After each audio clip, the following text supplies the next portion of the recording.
Hello అండి, నమస్తే. ఎప్పుడు చేసే విధంగా కాకుండా కొత్తగా ఎగ్ కర్రీని రుచిగా ఇలా అయితే ట్రై చేయండి. చాలా బాగుంటుంది టేస్ట్ అయితే. ముందుగా ఉడికించిన ఎగ్స్ అయితే తీసుకొని ఎగ్స్కి అయితే ఘాట్లు పెట్టాలి. నేను ఇక్కడైతే అడ్డంగా 2 ఘాట్లు అయితే పెట్టానండి. మనకి నచ్చిన విధంగా ఘాట్లు అయితే పెట్టేసుకొని నెక్స్ట్ అయితే స్టవ్ ఆన్ చేసుకొని స్టవ్ మీద ప్యాన్ పెట్టేయాలి. ప్యాన్ ఇడిన తర్వాత ఒక 1 టేబుల్ స్పూన్ వరకు ఆయిల్ అయితే పోసుకోవాలండి.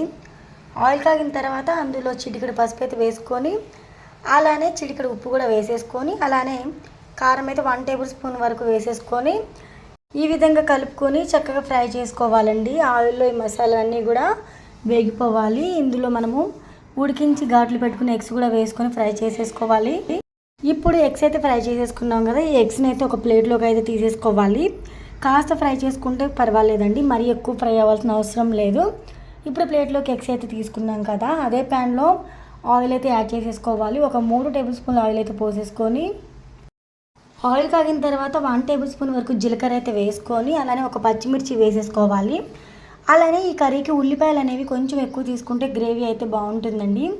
అందుకని ఇక్కడ నేను 4 నుంచి 5 ఉల్లిపాయల వరకు తీసుకొని సన్న ముక్కలుగా కట్ చేసుకొని అయితే వేసుకున్నాను. ఉల్లిపాయలు వేసుకున్న తర్వాత ఈ విధంగా ఒకసారి కలుపుకుంటూ ఫ్రై చేసుకొని ఆ తర్వాత మూత పెట్టేసి మంటని మీడియం ఫ్లేమ్లో అడ్జస్ట్ చేసుకొని ఉల్లిపాయలు చక్కగా మగ్గిపోయేంత వరకు ఫ్రై అవ్వనివ్వాలి. మూత పెట్టేసి ఉల్లిపాయలు మగ్గిస్తే కనుక త్వరగా ఉడికిపోయే ఛాన్స్ అయితే ఉంటుందండి.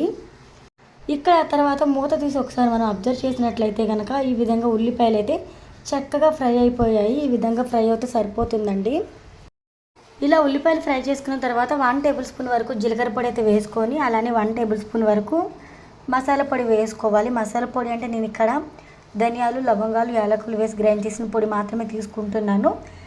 జీలకర్ర పొడి, మసాలా పొడి వేసేసుకున్నాం కదా, ఇప్పుడైతే 1/2 టేబుల్ స్పూన్ వరకు పసుపు వేసుకోవాలి. అలానే కారం కూడా యాడ్ చేసేసుకోవాలి. ఈ కర్రీలోకి కారం అయితే 3 టేబుల్ స్పూన్ వరకు పడుతుందండి. కారం ఎక్కువ తినేవాళ్ళు ఎక్కువ, తక్కువ తినేవాళ్ళు తక్కువ అయితే యాడ్ చేసేసుకోండి.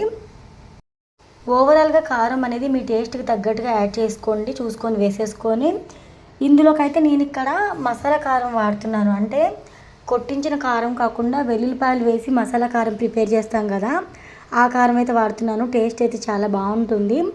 వెజ్ కర్రీలోకైనా నాన్ వెజ్ కర్రీలోకైనా కూడా ఈ కారం పొడి చాలా బాగుంటుందండి. అలానే టేస్ట్కి సరిపడా ఉప్పు అయితే వేసేసుకోవాలి. కర్రీ మొత్తానికి సరిపడా ఉప్పు కూడా వేసేసుకున్న తర్వాత ఈ విధంగా చక్కగా ఒకసారి గరిటెతో కలిపేసుకోవాలి. అలానే ఇందులోకి మంచి టేస్ట్ యాడ్ అవ్వడం కోసం ఈ ఒక్కటి వేస్తే చాలు, అదే పెరుగండి. పెరుగు అనేది వేసుకుంటే టేస్ట్ అనేది చాలా బాగుంటుంది.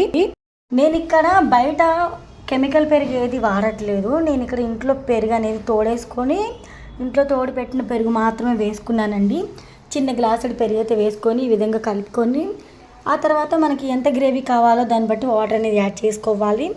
నేను ఇక్కడ గ్లాసుడు వాటర్ అయితే పోసుకొని ఇక్కడ చక్కగా మనకి ఇక్కడ ఉడుకుతూ ఉంటుంది. అలాంటి టైంలో కర్రీ ఉడుకుతున్న టైంలో మనం ముందుగా ఫ్రై చేసి పెట్టుకునే ఎగ్స్ ఉన్నాయి కదా, ఎగ్స్ కూడా వేసేసి ఒకసారి కలుపుకొని మూత పెట్టేసి ఇక్కడ గ్రేవీ అంతా దగ్గర పడేంత వరకు అయితే ఉడకనివ్వాలండి.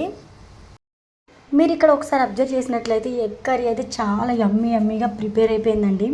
ఇంతేనండి, చాలా సింపుల్గా కొత్తగా హెల్దీగా ఎగ్ కర్రీ ఎలా చేయాలో చూశారు కదా. ఈ రెసిపీ మీకు నచ్చితే లైక్ చేసి ఛానల్కి సపోర్ట్ చేయడం మాత్రం మర్చిపోవద్దు. ఇలాంటి హెల్దీ అండ్ టేస్టీ రెసిపీస్ కోసం మామ్స్ కిచెన్ రెసిపీస్ యూట్యూబ్ ఛానల్ని సబ్స్క్రైబ్ చేసేసుకోండి. మరొక వీడియోతో మళ్ళీ కలుద్దాం.